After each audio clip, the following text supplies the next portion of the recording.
कोई भी हो, चाहे वो होम आइसोलेशन में है, चाहे वह होम आइसोलेशन में नहीं है, तो कहीं अगर सर्दी, जुकाम, बुखार ऐसी स्थिति महसूस कर रहा है, तुरंत डॉक्टर को वो सूचना दे, टेस्ट करवाए, ताकि हम ट्रीटमेंट में विलंब ना कर सके।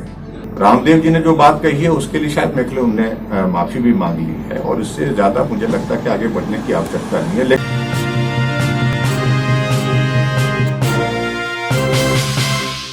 1 जून से कोरोना की दूसरी लहर के चलते हिमाचल अब अनलॉक फेज की ओर बढ़ने को तैयार हो चुका है। मुख्यमंत्री जयराम ठाकुर ने कहा कि आज भी कोरोना संक्रमण के बढ़ते मामलों को लेकर कुछ स्तरीय समीक्षा बैठक विभाग के अधिकारियों के साथ की तथा प्रदेश में कोरोना वायरस की ताजा स्थिति को लेकर बैठक में चर्चा की गई। उम्मीद जताई जा रही है कि जिस तरह से 40,000 संक्रमित मामलों से घटकर 20,000 संक्रमित मामले शेष बचे हैं तथा निरंतर गिरावट देखने को मिल रही है, परंतु वहीं दूसरी ओर मृत्यु दर में कमी न आना कहीं न कहीं चिंता का विषय बना हुआ है।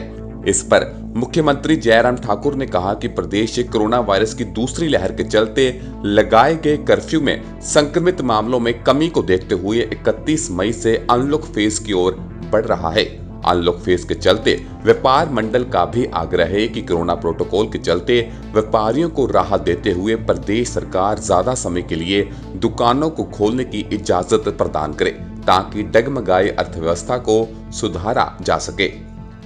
वहीं मुख्यमंत्री जयराम ठाकुर ने कहा कि विपक्ष केवल राजनीति करने का प्रयास कर रहा है। यदि विपक्ष के पास कोई ऐसा मुद्दा है तो वो सरकार के ध्यान में लाए ताकि उचित कार्रवाई की जा सके। वहीं मुख्यमंत्री जयराम ठाकुर ने योग गुरु रामदेव के सवाल पर जवाब देते हुए कहा कि रामदेव ने पहले ही माफी मांग ली है तथा इससे ज्यादा कुछ नहीं हो सकता। केवल राजनीतिक तूल देने की कोशिश ना करे विपक्ष। वहीं मुख्यमंत्री जयराम ठाकुर ने कहा कि हिमाचल प्रदेश में अब तक ब्लैक फंगस के 5 मामले सामने आए हैं जो कि पहले से ही कोरोना संक्रमित थे। उन्होंने कहा कि काफी दुखद समाचार है कि 5 में से 2 लोगों की आज शिमला के IGMC अस्पताल में मृत्यु हो गई है। मुख्यमंत्री जयराम ठाकुर ने कहा कि वो पहले भी लोगों से आग्रह करते रहे हैं और एक बार फिर से वो लोगों को आग्रह कर रहे हैं कि यदि किसी को थोड़ा भी बुखार, खांसी या फिर कोरोना वायरस के कोई भी लक्षण होते हैं तो वो तुरंत अस्पताल में आकर संपर्क करें तथा समय रहते अस्पताल में अपना इलाज करवाएं ताकि समय रहते जान बचाई जा सके। जो कोविड के पेशेंट यहाँ एडमिट थे, उसमें अभी तक हमारे हिमाचल में 5 केसेस जो है वो ब्लैक फंगस के रूप में आए थे और 5 में से 2 की दुखद मृत्यु हुई है। सरकार की ओर से, स्वास्थ्य विभाग की ओर से हर संभव प्रयत्न इस दिशा में किया जा रहा है कि हर व्यक्ति की जिंदगी को हम बचा सके इस कोविड के सारे इस दौर में। लेकिन फिर भी उसके बावजूद दोनों काफी ज्यादा संक्रमित थे और काफी प्रयास हुआ विभाग की ओर से उनके ट्रीटमेंट के लिए, लेकिन फिर उसके बावजूद बचा नहीं पाए। इस बात का पूर्ण तो क्या सर जागरूकता के लिए मैं इस बात को लेकर के बार बार निवेदन कर चुका हूँ, आज भी करना चाहूंगा कि कोविड का पेशेंट कोई भी हो, चाहे वो होम आइसोलेशन में है, चाहे वह होम आइसोलेशन में नहीं है, तो कहीं अगर सर्दी, जुकाम, बुखार ऐसी स्थिति महसूस कर रहा है, तुरंत डॉक्टर को वो सूचना दे, टेस्ट करवाए, ताकि हम ट्रीटमेंट में विलंब ना कर सके। अभी हमारे पास हिमाचल प्रदेश में ये स्थिति है कि 40,000 से हमारा एक्टिव केस का आंकड़ा कम होकर के 20,000 तक पहुंचा है। हमारे पास ना तो बेड की कमी है, ना ही ऑक्सीजन की कमी है, ना ही डॉक्टर्स की कमी है, ना किसी और चीज की कमी है। हम चाह रहे हैं कि जो भी पेशेंट कोविड का संक्रमित होकर के कहीं भी है, वो आए, आगे आकर के अपना ट्रीटमेंट जो है वो ठीक प्रकार से करने के लिए हॉस्पिटल आए और हॉस्पिटल में आकर के हम उनको बेहतरीन उपचार दे सके, इलाज कर सके उनका, ताकि ऐसी परिस्थिति के दौर में से जाना ना पड़े जिसमें जीवन के लिए संकट पैदा हो। कह रहे हैं कि हिमाचल प्रदेश किसका मामला? बाबा रामदेव जमीन से जुड़ा सर। देखिए, कांग्रेस के कहने पर सारी बातें उन्हें अपना फर्ज पूरा किया है। वो बताएं कौन सा ऐसा मामला है जिस मामले को लेकर के किस तरह करने की जरूरत है।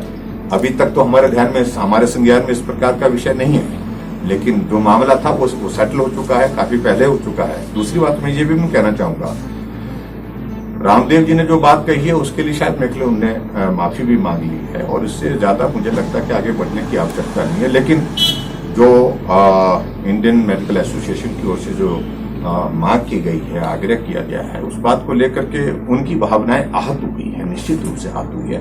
इन बातों को भी मुझे लगता है कि भी उस तरह से लेने की जरूरत है। सर कांग्रेस ने अगर उनके पास कोई आंकड़े हैं तो बताएं, हम उन सारी चीजों की जांच करेंगे। कहना एक बात होती है, तथ्य पर कहना अलग बात होती है। ऐसी परिस्थिति में जब इतना बड़ा संकट चल रहा है देश में, प्रदेश में, और उस संकट के दौर में से हम सब लोग गुजर रहे हैं, एक एक चीज के लिए सुबह से शाम तक हम लोग जो है उसके लिए तैयारी कर रहे हैं। किसी हर एक आदमी की जान की हम इसमें इस संकट में जो है वो बचाने के लिए मदद कर सके उनकी, और उसके बाद इनको सिर्फ राजनीति करनी है, और ये राजनीति ही करते रहेंगे। इसके सिवाय इस संकट में इनका कोई योगदान नहीं होगा, ये इतिहास में लिखा जाएगा। प्रधानमंत्री ने अपनी बात कही है, उनका कहना है कि इस कर्फ्यू के दौरान प्रभावित हुए हैं स्वाभाविक रूप से वो भी, और उसमें वो मदद चाहते हैं। अब चाह रहे हैं कि अगर हिमाचल प्रदेश में 1 तारीख के बाद आप शुरुआत कर रहे हैं, जैसे अनलॉक फेज जिसको बोल सकते हैं कर्फ्यू का, तो उसमें शुरुआत इस तरह से की जाए कि व्यापारियों को भी उसमें काम करने के लिए जो है वो समय मिल पाए।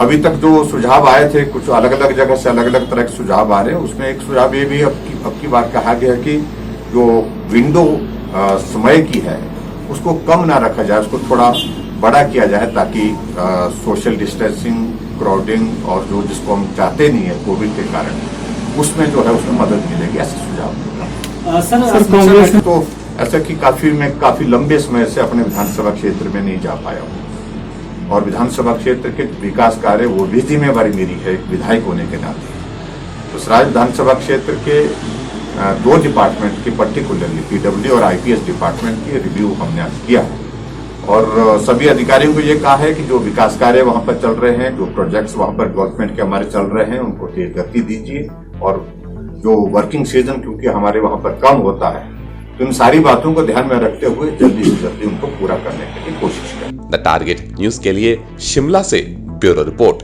पल पल हर पल समाचारों से अपडेट रहना है तो हमारे इस चैनल द टारगेट न्यूज को लाइक करें, सब्सक्राइब करें व बेल आइकन को जरूर दबाएं। घर बैठे सारी जानकारी पाएं।